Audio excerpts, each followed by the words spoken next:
Monday, Delectatio Morosa. I spend my doleful days in dumps and dollars. We, Mother Hayes, Dolores, and I, were to go to our glass lake this afternoon and bathe and bask.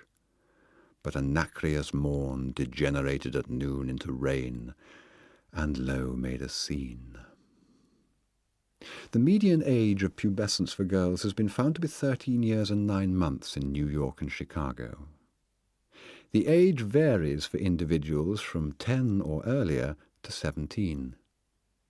Virginia was not quite 14 when Harry Edgar possessed her. He gave her lessons in algebra. J'imagine cela. They spent their honeymoon at Petersburg, Florida. Monsieur Popo, as that boy in one of Monsieur Umber's classes in Paris called the poet. I have all the characteristics which, according to writers on the sex interest of children, start the responses stirring in a little girl. Clean-cut jaw, muscular hand, deep sonorous voice, broad shoulder. Moreover, I am said to resemble some crooner or actor chap on whom Lowe has a crush. Tuesday, rain. Lake of the Rains.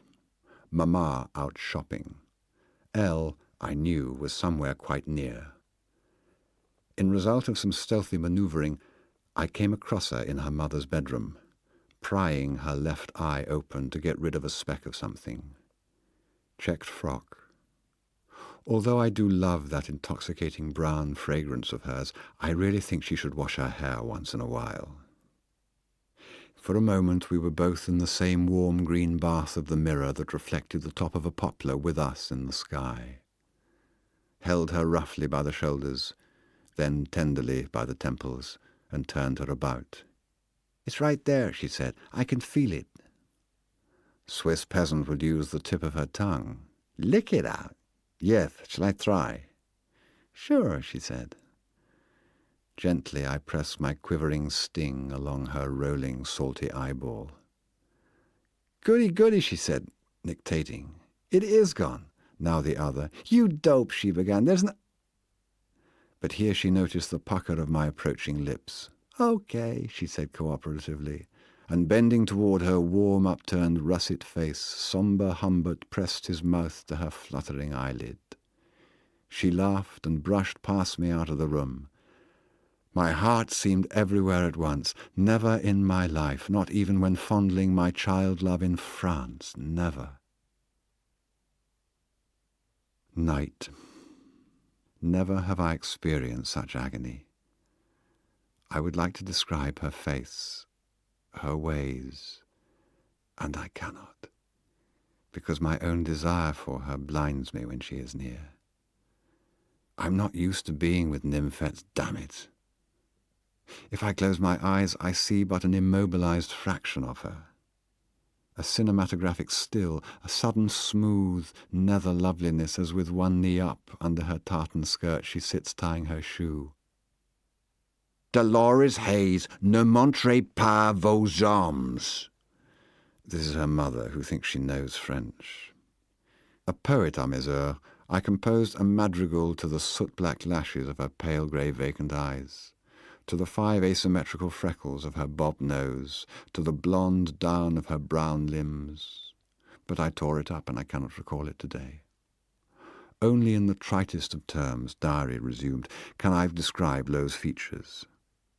I might say her hair is auburn, and her lips as red as licked red candy, the lower one prettily plump. Oh, that I were a lady writer who could have her pose naked in a naked light. But instead I'm lanky, big-boned, woolly-chested Humbert, with thick black eyebrows and a queer accent, and a cesspool full of rotting monsters behind his slow, boyish smile. And neither is she the fragile child of a feminine novel. What drives me insane is the twofold nature of this nymphette, of every nymphette perhaps.